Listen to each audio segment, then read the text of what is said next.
नमस्कार, मैं हूं मनोज वर्मा और आप देख रहे हैं अटेंशन। और अटेंशन में बात होगी बीजेपी के झंडे और कांग्रेस के डंडे की। जी हाँ, राजनीति में अभियानों और आंदोलनों की भूमिका काफ़ी महत्वपूर्ण होती है। सियासी दल इनके जरिए जनता के बीच अपनी आइडियोलॉजी और दूसरे दलों की नाकामियों को पहुंचाते हैं। अब बीजेपी और कांग्रेस ऐसा ही करता दिखेगी। दरअसल स्वतंत्रता दिवस से पहले बीजेपी हर घर तिरंगा अभियान शुरू करने जा रही है, तो कांग्रेस ने अगस्त क्रांति की तर्ज पर आंदोलन शुरू कर दिए हैं। लेकिन सवाल ये है कि क्या तिरंगा अभियान के जरिए बीजेपी अपने राष्ट्रवाद के मुद्दे को और मजबूत करना चाह रही है?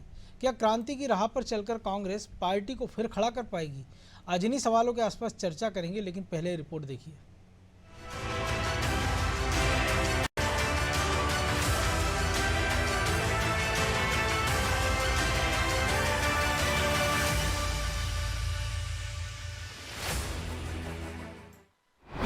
स्वतंत्रता दिवस के सियासी रंग, अभियान के बहाने सियासी जंग। राष्ट्रवाद के मुद्दे को धार देने में जुटी बीजेपी अब हर घर तिरंगा अभियान चलाने जा रही है। इसके लिए 11 अगस्त से तिरंगा यात्रा शुरू की जाएगी। बीजेपी ने 1.5 करोड़ घरों पर तिरंगा फहराने का लक्ष्य रखा है।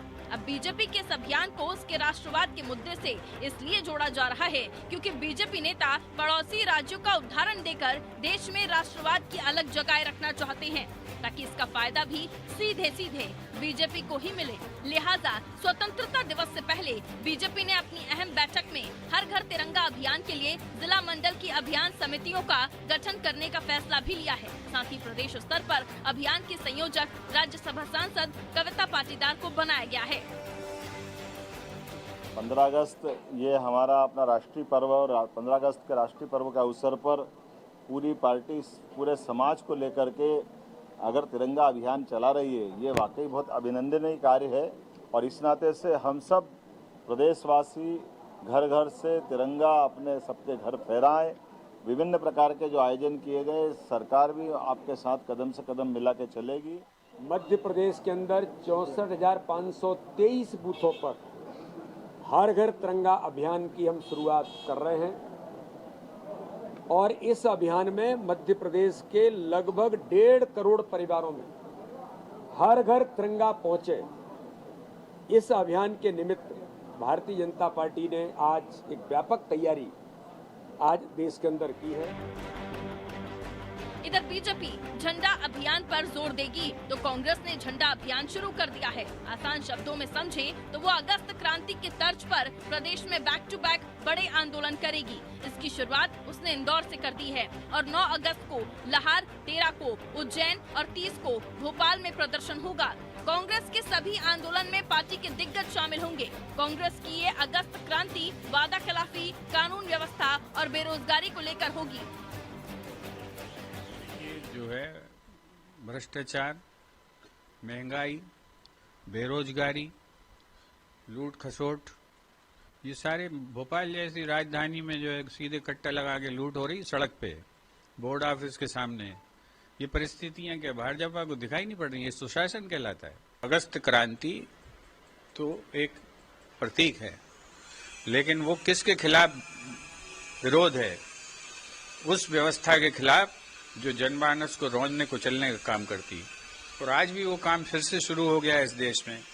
पहले ईस्ट इंडिया कंपनी थी, अब वेस्ट इंडिया कंपनी लूट रही है। तो कांग्रेस का जो दायित्व है कि वो इसके खिलाफ सजग हो और हम आंदोलन करेंगे। कुल मिलाकर कहें तो स्वतंत्रता दिवस के मौके पर प्रदेश में सियासी रंग खूब देखने को मिलेंगे। झंडा और डंडा अभियान के जरिए दोनों दल अपने अपने लक्ष्य को टारगेट करेंगे। बीजेपी की कोशिश जहां अपने एजेंडे पर आगे बढ़ने की रहेगी, तो जीतू पटवारी का प्रयास इन आंदोलन के जरिए कांग्रेस में फिर से जान फूंकने का होगा। हालांकि इन अभियानों का असर प्रदेश की जनता और सियासतदानों पर कैसा पड़ेगा, ये देखना दिलचस्प होगा। ब्यूरो रिपोर्ट, अनादि टीवी।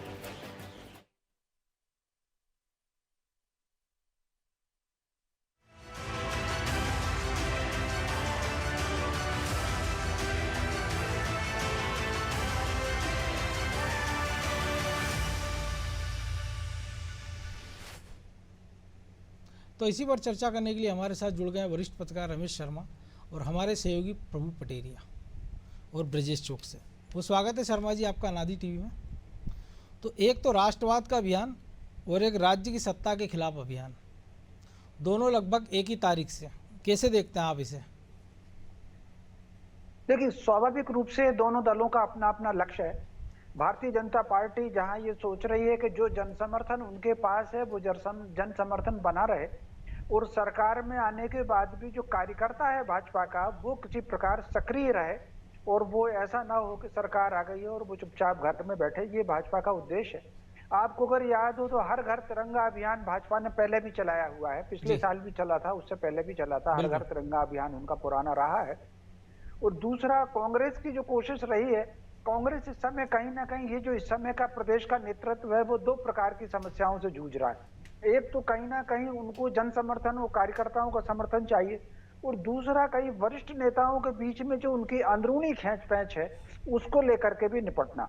तो उनका जो अभियान अगस्त क्रांति 9 अगस्त से शुरू हो रहा है, या जिसकी वो आजकल में शुरुआत इंदौर से कर रहे हैं जैसा कि आपने बताया, उसके पीछे वो कार्यकर्ताओं को सक्रिय करके, और ये जो वर्तमान नेतृत्व उनका है वो अपना उसमें स्थान बनाना चाहता है। मान करके चलिए कि एक प्रकार यदि कार्यकर्ता सक्रिय हो गया, जिला स्तर के संभाग स्तर के नेता यदि सक्रिय हो गए, तो जो आंतरिक और बाह्य जो थोड़ा बहुत असहजता पार्टी के भीतर चल रही है नेतृत्व को लेकर के, उस पर अपने आप विराम लगेगा। तो दोनों पार्टियों का अपना अपना उद्देश्य है, और मैं समझता हूं इस मामले में दोनों पार्टियां अपने अपने उद्देश्य तक पहुंचेंगी। जी तो प्रभु जी अपने अपने उद्देश्य हैं और उस तक पहुंचेंगी, लेकिन सवाल ये है कि ये जो नाम दिया उन्होंने अगस्त क्रांति, क्योंकि वो जो अपने भूपेंद्र गुप्ता को भी सुना होगा, वो तो अंग्रेजों के शासन के खिलाफ थी, और एक ऐसी राज्य सरकार जिसने 5 साल पहले कांग्रेस को भी चुना था, उसी वोटर ने कांग्रेस को 99 सीटें दी है, और उसने अगर कोई सत्ता चुनी है तो ये उस पर, उसके विवेक पे भी तो सवाल उठाता ही आंदोलन। अगर इसको इस प्रकार आंदोलन करना चाहिए, राजनीतिक दलों का काम है, लेकिन जिस उस अभियान से इसको जोड़कर कांग्रेस आगे बढ़ा रही है। देखिए, कांग्रेस के जो अभी हम सुन रहे थे मीडिया विभाग के पदाधिकारी ने जो भी कहा हो, कांग्रेस का ये आंदोलन सीधे सीधे राज्य सरकार के खिलाफ है। इसका आंदोलन का अगस्त में हो रहा है ये अलग बात है। इस आंदोलन का वो जो अगस्त क्रांति हुई थी अंग्रेजों के खिलाफ 1942 में, जिसकी बड़ी भूमिका देश को आज़ाद कराने में है, उससे इसका कोई लेना देना नहीं है, क्योंकि वो एक विदेशी आक्रांता थे जो देश पर राज कर रहे थे, जो स्वतंत्रता दे नहीं रहे थे, उसके खिलाफ वो आंदोलन था। देश में लोकतंत्र स्थापित है भारत में, आज ऐसी कोई स्थिति नहीं है। आप विपक्ष में हैं तो इसलिए हैं क्योंकि आपने ऐसे कोई काम नहीं किए कि जनता ने आपको चुनकर सत्ता दे सके। हमारे यहाँ जो है जनता हर 5 साल में चुनाव होते हैं। अंग्रेजों जैसा कोई राज तो है नहीं कि आप कोई आवाज़ ही नहीं उठा पाएँ। यदि वही स्थिति है, भूपेंद्र गुप्ता जो कह रहे हैं, यदि वही स्थिति है आज़ादी के पहले वाली, तो शायद ये भूपेंद्र गुप्ता की आवाज़ भी नहीं दबा दी जाती। कांग्रेस जो प्रदर्शन कर रही है वो नहीं हो पाती। कल हमने इंदौर में देखा कि किस तरीके से आज ही इंदौर में बड़ा प्रदर्शन किया। आगे भी प्रदर्शन करने वाले, लाहौर में उनका प्रदर्शन है, हर जिला मुख्यालय संभाग मुख्यालयों पे बड़े प्रदर्शन करने वाले हैं। तो ये सारे के सारे जो ऐसे आंदोलन कांग्रेस पर प्रदेश में कर नहीं पाती, क्योंकि ना तो वैसी कोई गुलामी वाली मानसिकता वाली कोई सरकार है अभी प्रदेश में या देश में, ना वैसा कोई माहौल भारत में है, क्योंकि कांग्रेस भी लगातार सत्ता में रही, तो कांग्रेस ने भी ऐसे विपक्ष को नहीं रोका होगा इमरजेंसी के एक दौर को छोड़ दिया जाए। बिल्कुल। तो ऐसी कोई स्थिति नहीं है। बस आपने चूंकि अगस्त का महीना है, स्वतंत्रता का महीना है, देश आज़ाद इसी महीने में हुआ था। भारतीय जनता पार्टी सरकारी सहयोग से झंडा अभियान चला रही है, जिसमें सरकार, चूँकि 15 अगस्त को राष्ट्रीय स्तर पर पर्व मनाया जाता है, सरकार ने ये कहा कि हर घर में झंडा फहराया जाए। आप झंडा यात्राएं निकाल रहे हैं, रैलियां निकाल रहे हैं। अब आज ही भोपाल में जो रामेश्वर शर्मा है, वो अपने क्षेत्र में जब झंडा यात्रा जो निकलनी उनकी तिरंगा यात्रा, उसका रूट को देखने के लिए निकले, तो कलेक्टर भी साथ में उनने बुलाया कि कलेक्टर भी आ जाए, प्रशासन भी साथ में आ जाए। तो बिल्कुल प्रशासन के सहयोग से जहाँ पर ये काम हो रहा है, वहाँ पर आप जन सहयोग लेने की बात करना, वो भी उसके नाम पर, अगस्त क्रांति के नाम पर। आपको आंदोलन करना है, करिए, अगस्त के महीने में करिए, किसी भी महीने में करिए, बिल्कुल सरकार के खिलाफ करिए, जनता के मुद्दों पर करिए। विपक्ष का दायित्व है जनता के मुद्दों को उठाना, उसके जरिए ही आप सत्ता तक पहुंचते हैं। और जो कमियां अभी आप देख रहे हैं, जब सत्ता में आते हैं तो उसको दूर करिए, फिर उसके बाद, या अभी जो है सरकार को अवेयर कीजिए उन कमियों को दूर करने के लिए। ये विपक्ष का काम है, आप अच्छा काम कर रहे हैं, कीजिए, लेकिन उसको एक बड़े आंदोलन से, आज़ादी के आंदोलन से न जोड़ें, जो कि 9 अगस्त से शुरू हुआ था। भारत छोड़ो आंदोलन महात्मा गांधी जी ने नाम दिया था, पूरी कांग्रेस ने उसको किया, पूरा देश उसमें एकजुट हुआ था, गांव गांव घर घर लोग उसमें जुड़े थे। तब तो संचार के ऐसे माध्यम नहीं थे, उसके बावजूद लोग उसमें जुटे थे। तो ये मानसिकता का फर्क यहाँ पर साफ दिखाई दे रहा है। अब हर घर में झंडा फहराना है मनोज जी, तो मैं अपने घर में झंडा फहरा लूँगा, आप फहरा लेंगे, रमेश जी अपने घर में झंडा फहरा लेंगे, क्योंकि देश की आज़ादी से जुड़ा पर्व है। लेकिन आप जब अगस्त क्रांति करने जाएंगे तो आप नहीं जाएंगे उस क्रांति में। कांग्रेस कार्यकर्ताओं के अलावा आम आदमी उस तरीके से नहीं जुटेगा उस आंदोलन में। जिसकी समस्याएं हैं वो क्षेत्र के लोग जुटेंगे या वही रहेंगे। तो यहाँ पर थोड़ा सा मानसिकता का फर्क मुझे साफ साफ दिखाई दे रहा है। जी, तो ब्रजेश जी मानसिकता का फ़र्क है, लेकिन जो तारीख और जो स्थान है, इंदौर समझ में आता है कि आपका चलिए उम्मीदवार हाईजैक एक तरह से जो आरोप लगाए बीजेपी ने कर लिया है। उज्जैन ठीक है कि मुख्यमंत्री का गृह जिला है, भोपाल राजधानी है, लेकिन लाहौर जो कई कारणों से चर्चा है, खासतौर से गोविंद सिंह के मकान की नपती, फिर खबरें आई बुलडोजर चलेंगे, उसके बाद तमाम सारे नेताओं के प्रयास। तो लाहौर तो ना तो जिला मुख्यालय है, ना संभागीय मुख्यालय है, ना ऐसी कोई घटना वहाँ हुई है मकान की नपती के अलावा गोविंद सिंह की। तो उसको कारण पीछे चुना जाना क्या कारण? एक तरह से ये भी हो सकता है कि कांग्रेस के जो दिग्गज नेता हैं वो देखना चाह रहे हैं कि लाहौर में अगर आज भी उनकी कोई पकड़ है गोविंद सिंह की तो वो भीड़ जुटाकर बता दें, ये करके बता दें। देखिए, निश्चित तौर पर मनोज जी आपने जो जिक्र किया लाहौर में क्यों, तो हम कह सकते हैं ग्वालियर चंबल में कोई एक जगह उनको चुनना थी तो लाहौर उनके लिए मुफीद दिखी। मुफीद इसलिए दिखी कि अभी जिस तरह से संकट के दौर से गोविंद सिंह जूझ रहे हैं या उन पर जिस तरह से सरकारी तो शोपिर भी हो सकती थी, वहाँ तो उपचुनाव भी होना, रामनिवास रावत पे आरोप लगाते रहे बिकने के। हाँ, निश्चित तौर पर हो सकती है, लेकिन उनको लग रहा होगा कि एक तो सत्यदेव कटारे का थोड़ा सपोर्ट मिल जाएगा, गोविंद सिंह का थोड़ा सपोर्ट मिल जाएगा, तो एक आंदोलन के जरिए हेमंत कटारे का, हाँ हेमंत कटारे का माफ़ कीजिएगा, तो आप वहाँ पे एक शक्ति प्रदर्शन कर सकते हो। एक आपने एक क्षेत्र चुन लिया लाहौर को, लाहौर में हो सकता है कि आप उस वजह से भी कि आप किस तरह से पूर्व नेता प्रतिपक्ष के मकान की नपती हुई है, तो एक प्रेशर बनाने के लिए कि देखिए कांग्रेस यहाँ से आंदोलन करेगी, उसका फ़ायदा वो लेना चाहते हैं सहानुभूति के माध्यम से, कांग्रेस कार्यकर्ताओं में जो रोष है उसके माध्यम से वो वहाँ पे एक ताकत दिखाना चाहते हैं कि देखिए यहाँ भी हम कुछ कर सकते हैं। तो मुझे लगता है इससे ज़्यादा और कुछ नहीं हो सकता है। गोविंद सिंह जी का उसमें सपोर्ट होगा, उनसे बातचीत हुई होगी और हेमंत कटारे से चर्चा होगी तो कि लाहौर को चुन लिया होगा, क्योंकि लाहौर अभी इस समय हम कह सकते हैं गर्म है सियासत के हिसाब से देखा जाए तो। बीजेपी के जिस नेता की शिकायत पर, पार्षद की शिकायत पर वहाँ पे कार्रवाई की जा रही है, नियुक्ति की जा रही है, तो एक मैसेज बाकी के कार्यकर्ताओं को भी ये देने की कोशिश होगी कि देखिए हमारे नेता पे यदि कहीं किसी तरह का प्रेशर पड़ेगा या कोई संकट में आएगा तो हम आपके लिए खड़े भी होंगे। हमने देखा है, पहले भी हमने देखा है किस तरह से, चाहे चौबे जी का मामला हो, दिग्विजय सिंह हमेशा सपोर्ट में खड़े रहे, लेकिन वो चौबे जी तो खुद छोड़ के भाजपा चले गए। और उस समय उस समय आरोप लगे थे ना कि कांग्रेस के बड़े नेता खड़े नहीं हो रहे, सरकार यदि किसी को प्रताड़ित कर रही है, किसी पे प्रेशर बना रही है तो उसके पक्ष में खड़े नहीं होते। तो मुझे लगता है कि एक जीतू पटवारी यहाँ के माध्यम से, लाहौर के माध्यम से एक संदेश देना चाहते हैं कि देखिए यदि आप दबाएंगे हमको तो हम एकजुट होकर यहाँ खड़े होंगे और उस शक्ति प्रदर्शन की तरह हम देख सकते हैं कि दोनों मुद्दे सज जाएंगे। एक तीर से दो निशाने साधने के लिए मुझे लगता है कि लाहौर को चुना होगा। बाकी के 3 जगह की जो आप बात कर रहे हैं वो निश्चित तौर पर राजधानी में वो कर सकते हैं। इंदौर से इसलिए शुरुआत कर रहे हैं कि एक बेहतर वो दिखा सकें कि शक्ति प्रदर्शन तो और कितने एकजुटता से हमने दिखाया, क्योंकि उनका अपना क्षेत्र है, वहाँ पर उनकी पकड़ मजबूत है। भोपाल में इसके बाद वो बाकी जगह लाहौर से सब जगह करेंगे। तो मुझे लगता है कि ये सिर्फ एक मैसेज देने के लिए कि इंदौर से शुरुआत हुई, लाहौर इसलिए चुन लिया गया कि गोविंद सिंह का सपोर्ट वहाँ उनको मिल रहा होगा। बिल्कुल शर्मा जी, हम देखते हैं कि चुनाव के पहले जब टिकटों की घोषणा नहीं होती तो तमाम सारे नेता धरना प्रदर्शन जुलूस रैलियां करते हैं और जो दावेदार होते हैं बड़ी संख्या में भीड़ जुटाने लगते हैं। सबको उम्मीद है कि शायद इसके बहाने उनको टिकट मिल जाएगा। अभी कांग्रेस की कार्यकारिणी आई नहीं है, बड़ी दिनों से चर्चा की दिल्ली में फाइनल हो गई है, तो शायद इसलिए भी कांग्रेस ने टाइमिंग चुननी होगी कि इस बहाने से कम से कम भीड़ तो जुटे लोग, इस उम्मीद में सही कि अगर हमने अच्छी भीड़ जुटा ली तो हो सकता है कि हमको जीतू पटवारी की टीम में कोई स्थान मिल जाए। देखिए, स्वाभाविक रूप से ये बात आपकी बिल्कुल सही है, क्योंकि अगर आप देखेंगे कि चुनाव ना होने के बावजूद भी मुख्यमंत्री जी ने जो घोषणाएं की हैं, खास तौर से वो लाडली बहना वाली और सिलेंडर वाली घोषणा की है, उसका जनता में एक व्यापक असर जाएगा। और उसका व्यापक असर जाएगा तो कहीं ना कहीं ये उनकी स्थिति है कि वो राजनीतिक दृष्टि से भी मजबूत होंगे। दूसरा, ये जो उनकी यात्रा है हर घर तिरंगा वाली, ये पुराना उनका अभियान है। बिल्कुल। तो ऐसी स्थिति में कांग्रेस के पास जनता से जुड़ने के लिए कोई कारण उनके पास था नहीं।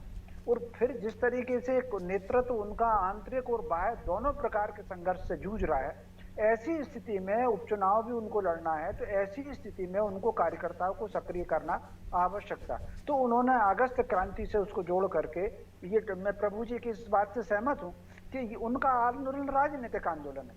और 9 अगस्त का जो 1942 का आंदोलन हुआ था वो राष्ट्रीय आंदोलन एक प्रकार से था। और उसको आप कांग्रेस ने आह्वान दिया था, गांधी जी ने आह्वान दिया था, ये बात ठीक है, लेकिन उसमें जनता जुड़ गई थी। उसका कारण ये है कि 8 तारीख और 9 तारीख के दरमियानी रात कांग्रेस के सारे नेता गिरफ्तार हो गए थे। तो उसमें जहां जहां जिसको जो मिला वो उस आंदोलन से उसमें जुड़ गया था। और उस आंदोलन को लेकर के आप कल्पना कर सकते हैं कांग्रेस में थोड़े मतभेद थी। चक्रवर्ती राजगोपालाचारी ने त्याग पत्र भी दे दिया था, वो उस आंदोलन के पक्ष में नहीं थे। नेहरू जी ने बैठक में रखा था कि पहले अंग्रेजों से बात की जाए फिर आंदोलन शुरू हो, लेकिन सरदार वल्लभ भाई पटेल और गांधी जी इन दोनों ने जो आह्वान किया तो उस पर फिर जनता आंदोलन शुरू हुआ। फिर नेहरू जी भी उसमें जुड़े, वो सारे लोग जुड़े, केवल चक्रवर्ती राजगोपालाचारी का त्याग पत्र हुआ। तो इससे उस आंदोलन से ये बिल्कुल सही है कि इनके आंदोलन का कोई लेना देना नहीं, लेकिन फिर भी वो जुड़ने के लिए और अपने स्तर पर खुद को खड़ा करने के लिए, और कहीं ना कहीं ऐसा ना हो कि उनका वोट प्रतिशत भी खिसके, जो उसके कारण फिर ये कांग्रेस ने आंदोलन की बात शुरू की है। और ये जो तीनों स्थान चुने हैं, उन्होंने पहला इंदौर का केवल इसलिए चुना कि भोपाल में ये माना जाता है मध्य प्रदेश में कांग्रेस एक सावधानी और बरत रही है, जैसा कि उत्तर प्रदेश में और अन्य स्थानों पर कांग्रेस पर जो तुष्टीकरण का आरोप लग रहा है, जैसे कर्नाटक में उन पर तुष्टीकरण का आरोप लग रहा है और कई राज्यों में जो तुष्टीकरण का आरोप लग रहा है, अभी कांग्रेस पर एकदम डायरेक्ट आरोप नहीं लग रहा है। तो भोपाल को थोड़ा उन्होंने इसलिए सेकंड थर्ड स्थान पर रखा और इंदौर से उसकी शुरुआत की है। तो स्वाभाविक रूप से जीतू पटवारी और उनकी टीम बहुत सोच समझ करके फूंक करके कदम रख रही है। और इस आंदोलन में सफलता और असफलता चाहे जितनी हो, पब्लिक चाहे जितनी जुड़े, लेकिन कहीं ना कहीं जो जमीनी स्तर का कांग्रेस का कार्यकर्ता है वो सक्रिय होगा और इससे जीतू पटवारी की स्थिति मजबूत होगी। और स्वाभाविक रूप से जो आपने कहा है, निचले स्तर का कार्यकर्ता इसलिए भी सक्रिय होगा क्योंकि आगामी कार्यकारिणियां बनना है और फिर कुछ दिनों बाद जो लोकल सेल के भी चुनाव होना है। तो वो जो उन चुनावों को ध्यान में रख करके, पंचायतों को चुनाव में ध्यान रख करके, मुझे जो लग रहा है उसको ध्यान में रख करके इस आंदोलन से जीतू पटवारी की स्थिति मजबूत होगी, इसमें कोई संदेह नहीं। बिल्कुल। तो लेकिन प्रभु जी, जो टाइमिंग है हम देख रहे हैं कि अगर बीजेपी की बात करें, पिछले कई सालों से अभियान चल रहा है, आपने हमने सब में झंडा लगाते ही हैं, लेकिन अभी जो घटनाक्रम हुआ पड़ोसी देश बांग्लादेश का, और एक दिन बाद ये, क्योंकि राष्ट्रवाद की जिस लहर का इंतजार बीजेपी को था जो मध्यम पड़ गई थी लोकसभा चुनाव में, शायद ये भी एक सही वक्त है बीजेपी के लिए उसको वापस उभारने का, और जो कुछ होता देख रहे हैं पड़ोसी देशों में। देखिए मनोज जी, ये वो देश है जहाँ पे भारत का प्रधानमंत्री यदि कोरोना आने के समय कहे कि ताली थाली और घंटी बजाइए तो हर आदमी अपने घर में बजाने लगता है। हमने देखा झुग्गियों में भी बैठे लोग बजा रहे हैं, तो बड़े महलों में भी बैठे एंटेलिया में भी हमने देखा था अंबानी के घर में जी। तो उस तरीके का देश है। और जब 15 अगस्त की बात आती है तो निश्चित तौर पर हमने सबने इतिहास की किताबों में पढ़ा है कि आज़ादी के लिए हमारे देश में कितना संघर्ष किया गया, कैसे हमको आज़ादी मिली, आज़ाद होने के बाद हमने क्या पाया, आज़ादी नहीं थी तब हमने क्या खोया था। तो वो सारी चीज़ों को लेकर एक अपने देश के प्रति लोगों का सम्मान समर्पण की भावना है, उसका प्रदर्शन है। पहले हर कोई अब झंडा नहीं लगा सकता था, झंडे को जैसे आजकल कंधे में डालकर घूम लेते हैं, शाम के बाद नहीं लहरा सकते, बहुत सारी घरों में नहीं लहरा सकते। हाँ, बिल्कुल 15 अगस्त 26 जनवरी के अलावा कोई घर में नहीं लगा सकता था। लेकिन इसको लेकर मतलब नवीन जिंदल को साधुवाद है कि वो जब विदेश से आए वो तो उन्हें बाकायदा सुप्रीम कोर्ट तक लड़ाई लड़ी। उसके बाद इस देश में झंडा संहिता में कई परिवर्तन हुए। आज लोगों को तिरंगा को लेकर बहुत सारी सुविधाएं मिल गई लगाने के लिए, अपने आप को अभिव्यक्त देश के साथ जोड़ने, अभिव्यक्त करने की एक उनको जो है रियायत मिल गई है, खिलाड़ी से लेकर आम आदमी तक। तो ये उसका असर है। तो उसको जो है प्रधानमंत्री जी ने, जब नरेंद्र मोदी जी ने उसको एक नया आयाम दे दिया कि आप हर घर में तिरंगा फहराइए, तो हर कोई तिरंगा फहराता है अपने घर में। 3 दिन की छूट दे दी जाती है कई बार ऐसे अभियानों में कि रात को भी लगा रहे तिरंगा तो कोई दिक्कत नहीं होगी, नहीं तो उसको सूरज डलते ही साथ उतारना होता है। तो ये सारी चीज़ें जब इस तरीके की थोड़ी बहुत रियायतें दी गई हैं तो लोगों का जुड़ाव भी उससे हो रहा है। लेकिन ये इस जुड़ाव को आप ये कहें कि जो बगल के देश में जो हो रहा है इसमें बीजेपी के वोट बैंक में इजाफा हो जाएगा, तो बीजेपी के वोट बैंक में इससे कोई इजाफा नहीं होने वाला है। बीजेपी को यदि फिर अपने पुराने ट्रैक पर आना पड़ेगा, फिर उसको धार्मिक ध्रुवीकरण की राजनीति करनी पड़ेगी यदि, क्योंकि इस बार के जो चुनाव हुए हैं उससे साफ साफ दिखाई दे रहा है कि आपने अपना ट्रैक बदला। और वहाँ पे तो हिंदुओं पे जिस प्रकार से हमला हो रहा है ना, इसलिए पूरी घटना को समग्र रूप से देखना चाहिए फिर तो मुझे नहीं लगता कि उसका बहुत ज़्यादा असर होगा, क्योंकि आपने सीए लागू किया है, बहुत अच्छी मांग की गई है कि जो है आप बांग्लादेश के जो 1 करोड़ जो हिंदू हैं, अल्पसंख्यक हैं, जो भी दूसरे गैर मुस्लिम, उन सबको भारत में आप जो है उनको नागरिकता देने का दे दीजिए, उनके आवेदन बुलाइए उनको। इसीलिए तो विभाजन हुआ था ना, देश का विभाजन क्यों हुआ था? जब देश का बंटवारा हुआ 1947 में, तो उसके पहले यही था। मुस्लिम लीग बनी जो कि और मुसलमानों की पार्टी थी, और बाकी जो कांग्रेस थी उसको उस समय हिंदूवादी पार्टी कहा गया। तो हुआ ये कि जो उन्होंने कहा कि मुस्लिमों के लिए अलग देश चाहिए, तो धर्म के आधार पर इस देश का विभाजन हुआ था। तो उसी आधार पे यदि आपने सीए को लागू किया तो ऐसे लोगों को फिर अपने यहाँ ले आइए, या फिर इंदिरा गांधी की तरह आप रूप दिखाइए, जिस तरीके से उन्होंने पूर्वी पाकिस्तान के बीच में विभाजन करके उन्होंने बांग्लादेश बनवा दिया था। तो यदि ये पड़ोस में अशांति है तो फिर हमको वैसा कदम उठाना चाहिए, यदि आपको इसका लाभ लेना है, राजनीतिक लाभ लेना है तो इस घटना का। नहीं तो जैसा चल रहा है चलने दीजिए, चुनाव आने में अभी 4-5 साल के लगभग समय है, तो 4.25 साल तो आराम से तब देखेंगे तब की क्या स्थितियां बनती हैं। फिलहाल देश के काम विषयों पर ध्यान दिया जाए। जो अभी रमेश जी ने कहा कि लाडली बहना और तमाम योजनाओं का असर पड़ेगा, निश्चित तौर पर असर पड़ेगा, लेकिन एक सवाल कांग्रेस ये भी उठा सकती है, सवाल उठेगा भी लोगों के मन में कि जब 1,29,00,000 लाडली बहना है तो केवल 40 लाख को सस्ता गैस सिलेंडर क्यों? तो कभी कांग्रेस के पास मुद्दे हैं। और मनोज जी मैं यहाँ बताऊं जी, अरुण 15 साल मीठा मीठा खा रहे थे। शिवराज जी की सरकार थी, बहुत अच्छी योजनाएं चला रही थी, सहूलियतें दे रही थी। मीठा खाते खाते ये स्थिति हुई कि अरुण यादव कांग्रेस अध्यक्ष बने, उन्होंने सड़क पर आंदोलन किया। असर देखिए 2018 में जो कांग्रेस की सरकार बन गई थी। तो शायद जीतू पटवारी को भी वही ट्रैक समझ में आ रहा है कि आपको जनता को जोड़ना होगा तो उसके मुद्दों को लेकर सड़क पर उतरना होगा, संघर्ष करते हुए दिखना होगा आपको। वाटर कैनन की मार पड़ेगी आपको, चोट खाइए आप, बैरिकेड पर चढ़िए आप, तो कांग्रेस के और कार्यकर्ता आएंगे, जोश बढ़ेगा, जनता तक संदेश पहुंचेगा, आगे धीरे धीरे माइंडसेट बनता चला जाएगा। तो ब्रजेश जी माइंडसेट बनेगा, लेकिन जो मुद्दे हम देख रहे हैं, दिल्ली में दिग्विजय सिंह किसानों की आवाज़ उठाते हैं, नीट का मामला उठता है, मध्य प्रदेश में भर्ती घोटाले की बात होती, तमाम तरह के, लेकिन आंदोलन 4 जगह किया जा रहा है। 26 दिन आप 26 जगह कर सकते थे, 26 मुख्यालय पे। मूंग की खरीदी को लेकर कांग्रेस मांग उठा रही है, उसका एक आंदोलन हो सकता था। बीज घोटाले की बात कांग्रेस ने उठाई थी, उसको लेकर आंदोलन हो सकता था। मुद्दे तो तमाम सारे हैं। देखिए मनोज जी, मुद्दे तो तमाम सारे हैं और कांग्रेस एक तरह से प्रयास भी कर रही है। आप देखिए कि पहले भी अलग अलग नेता प्रयास करते थे। क्या किसानों के मुद्दे पर अरुण यादव ने प्रदर्शन करने की कोशिश नहीं की थी? तो किस तरह उसको पंचर कर दिया गया था। बड़े खिलौना ट्रैक्टर पकड़ा दिया था और असल ट्रैक्टर उनके बंगले पर खड़े रह गए थे, शहर की सीमा के पास खड़े रह गए थे। दिग्विजय सिंह ने जो मुद्दा उठाया है वो किसानों का मुद्दा था। वो राज्यसभा में एक मामला आया था, उससे लेकर उन्होंने कहा था, तो एक दूसरे का वो जवाब सवाल हुए थे वहाँ, तो उस पर उन्होंने प्रेस कॉन्फ्रेंस वहाँ पर ली थी। लेकिन जीतू पटवारी आप कह रहे हैं तमाम तरह के मुद्दे हैं और कांग्रेस को उठाना भी चाहिए, लेकिन जब मूंग की बात हो तो मूंग का मुद्दा उठाना चाहिए। वो तमाम जिलों में प्रदर्शन कर भी सकते थे, लेकिन आप देखिए इससे पहले कांग्रेस इस तरह से प्रदर्शन करती थी क्या? वो चुनाव से कुछ समय पहले जागृत होती थी, 6 महीने से पहले आप वो सक्रिय होती थी, आंदोलन करती थी। लेकिन जीतू पटवारी एक नई दिशा में चल रहे हैं। ऐसे नेताओं के पास कमांती जो प्रदर्शन में जाते तो बस में भी नहीं चढ़ पाते, बस में नहीं चढ़ते को हाथ पकड़ के आप तो देखिए घर घर अभियान चलाया कमलनाथ जी ने, वो 3 घर तक नहीं जा पाए थे। अभी भी जो दृश्य हम दिखा रहे हैं, आप देखिए कांग्रेस के झंडे में नेताओं के नाम लिखे हैं, कांग्रेस का नाम नहीं लिखा है, ये बता रहा है अभी भी। ठीक है, लेकिन परंपरा तो बदल रही ना, कोई संघर्ष तो कर रहा है। आपने देखा कि कमलनाथ ने कोई संघर्ष करते दिखे आप?